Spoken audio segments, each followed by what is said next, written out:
The city's glow never dims, and neither do its eyes.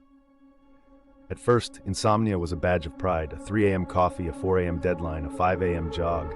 But then, as the days blurred and the nights fractured, something began to seep through the cracks.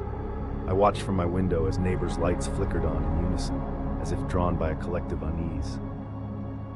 Dreams, it seemed, had begun to trespass into waking hours, and the line between sleep and reality was dissolving. At the clinic, I charted the data. Hallucinations reported in clusters, synchronized sleepwalking, nightmares retold with eerie similarity. The city's networks pulsed with anxious chatter. Shadowy things glimpsed in the corners of rooms, whispers leaking from walls, faces turning hollow in the harsh neon. People stopped trusting their reflections, or the strangers beside them on the train. Even I, dissecting the patterns, started to feel a pressure behind my eyes, a subtle warping of thoughts, as if someone else's memories were threading into my own. The escalation was relentless.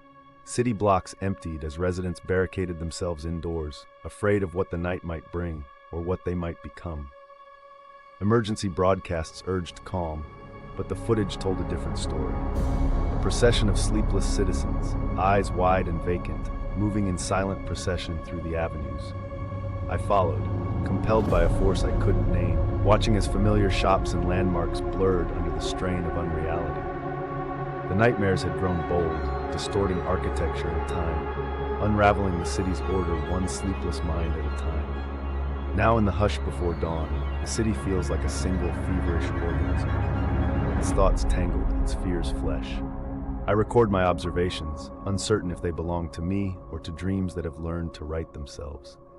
The insomnia is no longer a condition, but a contagion. And as I listen to the city's restless breathing, I wonder, how do you wake a place that no longer sleeps, or tell a nightmare where the story ends?